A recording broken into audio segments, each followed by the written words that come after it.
already the future's pretty bright. I mean, already the present's pretty bright, but the future's really bright. And the future of EVs is really great, and so I want to tell you about it. They're already announcing a bunch of new models of EVs, and they're having longer ranges, and there's a lot more selection. So there's supposed to be like 100 EVs coming in the next 5 years, and a lot of them are even America's most popular models of cars, which are SUVs and trucks. So I'll give you just a little preview. All right, so this is the VW Microbus coming out in a few years with 270 miles of range. This is the Hyundai Kona that'll have nearly 300 miles of range. That's an SUV. The Mercedes is coming, another Mercedes, it's an SUV with more than 300 miles of range. This is going to be VW's longest range car with more than 400 miles of range. BMW is coming out with the iX4, I believe it's called, that'll have close to 435 miles of range. And then the new Tesla Roadster will have more than 600 miles of range. In the next 1 to 4 years, they're coming out. These are all ones where they're advanced enough that they have a model to show you, like at the latest car show, or there's at least a picture. And there's probably a lot more coming, but they haven't been able to put out the model or the picture. And so as far as trucks, right now, a company called Workhorse is already taking orders on a truck that gets electric range 80 miles. So, it's okay, but I don't know if you're going to drive your truck long distance. And a cool feature is that you can plug in your power tools. And then Tesla has said that it's coming out with an electric truck modeled off the Ford F-150 within 5 years. I don't know what the range is going to be. They haven't said, but I think it's going to be called the Model Y. So we got some pretty great cars and trucks coming. So one misconception I hear a lot is that EVs of the future will not be affordable.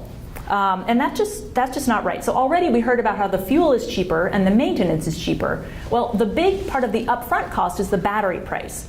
And as you can see from this, battery prices, well, they've already gone down 80% in 6 years, and they're anticipated to go much lower. So eventually the affordability problem is just not going to be a problem. Now, some people think that EVs can never be possible because it takes too long to fuel them. Again, that's today. So looking into the future, we got a lot of great stuff coming. Here you can see Toshiba's planning a battery that's going to really charge quickly. Like I said, already there's 1,500 super fast chargers in the US, and Governor Brown has called for 10,000 by 2025. And just this morning, I almost fell off my chair, that the federal Department of Energy just announced $19 million towards advanced battery research for extreme fast charging, which means gas station style. So you pull in, you're out of there in 10 minutes. Yeah, pretty exciting stuff. All right, some people are concerned about buying EVs because of the batteries. They say, oh, they won't last. Well, they're warranted in almost every car for 100,000 miles, but we're seeing evidence that the batteries actually last a lot longer than that. So that's not a concern either. And when you do replace the battery, it's like you have a new car.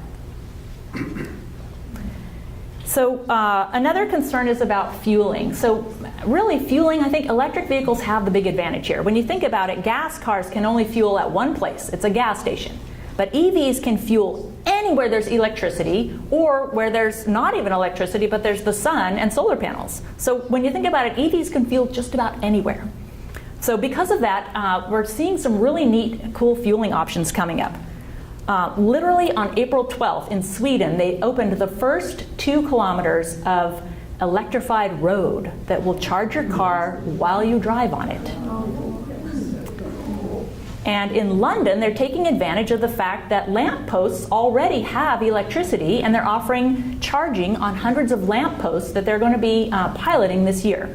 And right in Lancaster, California, they've been piloting lamppost charging since last June. Shell Oil is realizing that EVs may be the way of the future, so they're starting to install fast chargers at their gas stations. And then solar carports are a pretty cool option. So they don't require any trenching. You don't have to dig down to get to put all the grid infrastructure. You don't have to connect to the grid. And sometimes these are portable pretty easily. So they offer some pretty cool options.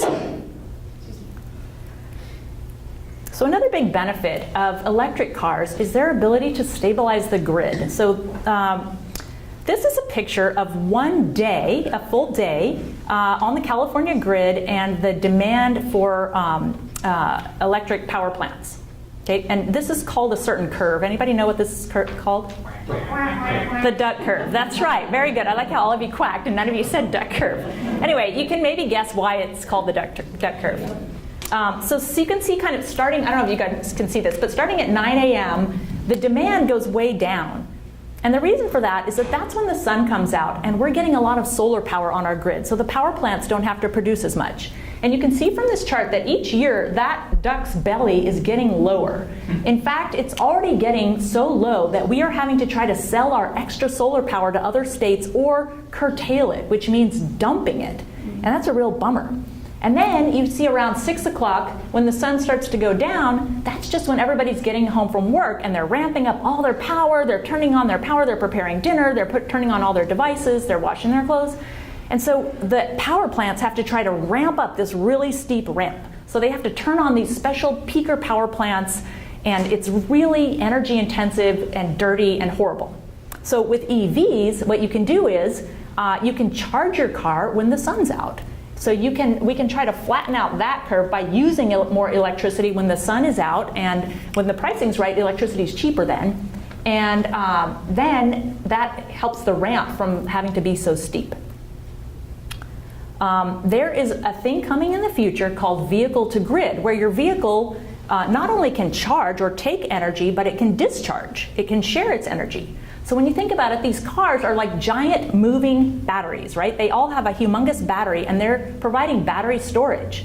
So this lets you even charge when the sun is out and we're getting too much energy on the grid, and then discharge during that steep ramp when people need energy. So this company, it's a British company called OVO, and they are actually piloting a deal where you turn on the two-way charging, and then you get to charge up your car in the day when the price is cheaper, and you get paid to discharge at night and power your home with that energy. So that's pretty cool. So anyway, the clean car future is pretty great for all these reasons.